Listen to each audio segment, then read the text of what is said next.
Thank you, Mr. President, for your recognition of me today. Before I offer my amendment, Mr. President, I think it's important to put my request in context. I've heard a lot on the floor, at least as of late, about freedoms to vote. I think freedoms to vote is an important idea, and it should be something that we encourage and use our power here in the legislature to create a pathway for fellow Minnesotans. Members, I'm having a hard time hearing Senator Champion. Please take your conversations outside the chamber. Senator Champion. Thank you, Mr. President. As I mentioned, that I believe that we here in the legislature should use every opportunity we can to create pathways for Minnesotans to vote, because freedom to vote is really important. It is the bedrock. Voting is the bedrock of our democracy. Think about it. We intentionally want to make sure that we hear from the people. So when our Constitution says we the people, it really means we the people. And especially when we think in terms of criminal law, if a person commits an offense, a disposition or sentencing is what most people hear about, is actually done in order to make sure that a person's consequence is connected to the behavior that they exercise in violation of the law, Mr. President. And unfortunately, we have a statute that is Minnesota Statute 609.165 that seems to challenge the need for any sentencing to be directly connected to an offense. In fact, when you look at 609.165, it says that a person can't vote until that person is no longer on felony probation, regardless of the underlying offense. And I took the liberty and asked some other folks to help me make a real clear sense of what are some of the things that individuals can be charged with and receive a felony, Mr. President. Think about this. Theft for more than $1,000.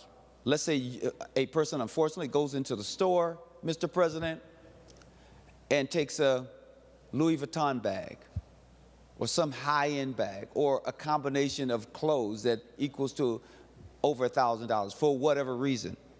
And in fact, the reason why I mentioned a high-end bag is because sometimes those bags are well over $1,000, and a person who doesn't use their best judgment goes in, Mr. President, and attempts to take one of those bags. They then will become a felon.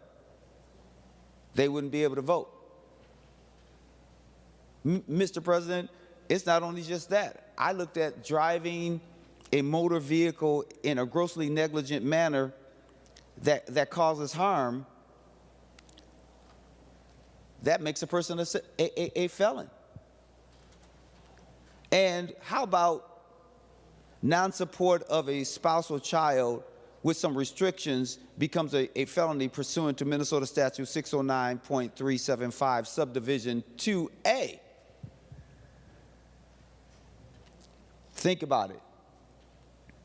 Even because we're here in the legislature, Mr. President, I thought it would be fun to look at, is there any crime a person can commit in these settings and a person become a felon?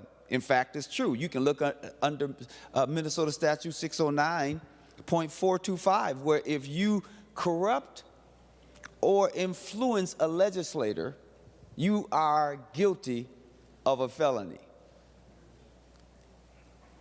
Or mail theft, Mr. President.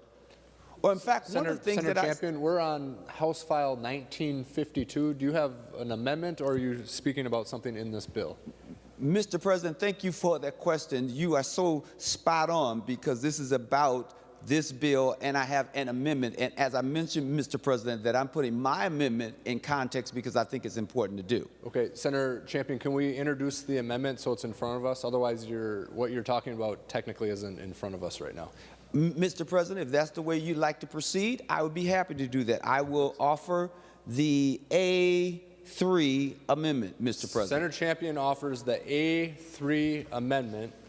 The Secretary will report the amendment. Senator Champion moves to amend House File Number 1952 as amended pursuant to Rule 45 as follows, page 90 after line 21.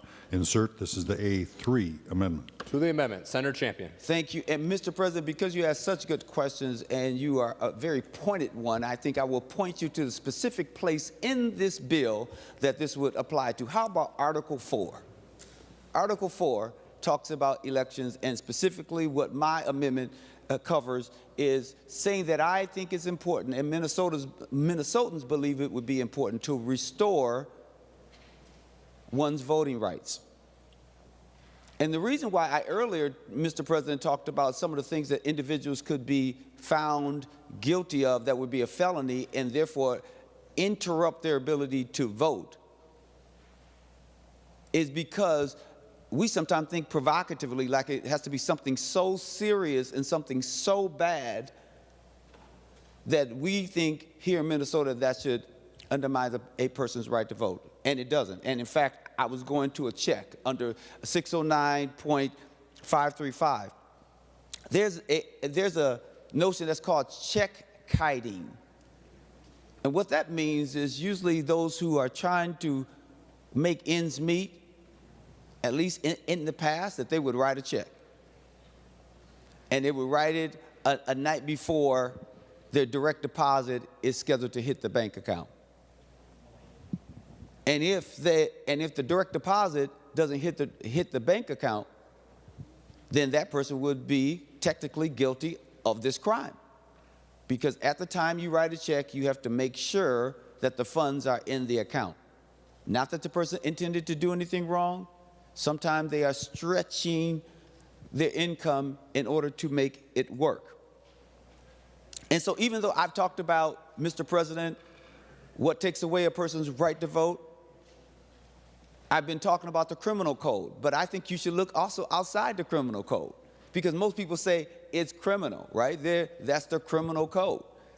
But if you look at Minnesota Statute 886B.865, it makes, there's a felony. A person is guilty of a felony if they make misleading or put misleading information related to registering for a watercraft. Now, what is misleading? Simply, they become a felon. How about Minnesota Statute 88.75, where if you give information related to timber cutting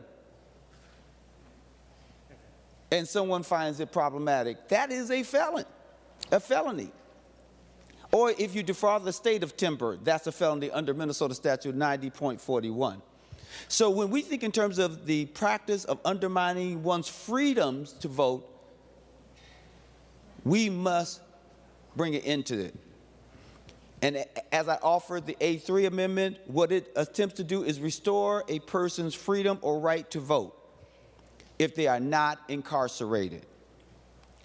I need for you to understand that there's 47,000 to 53,000 people who are currently living in our communities, in our families. They are neighbors.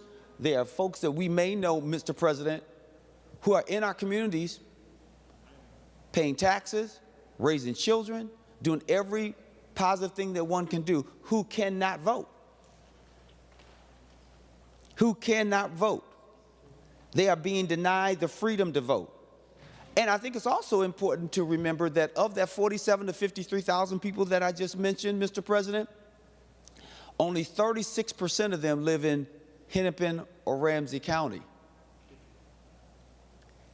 64% of them, Mr. President, live in greater Minnesota or in rural Minnesota. Winona, Mr. President, where there are great people that live there. But there are others who unfortunately may have done something that could have been obscure or something very serious, but they are out and they're doing their duty.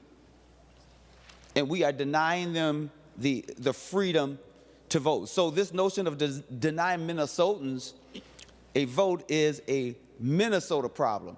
The reason why I want to cite that, not that anyone is worse than another person, but because some people think it's always just a urban problem.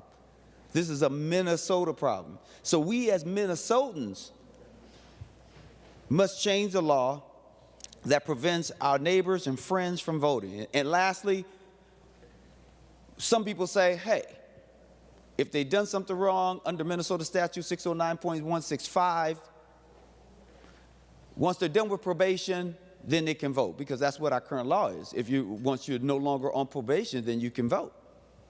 Mr. President, but you understand that here in Minnesota, we have long probationary sentences.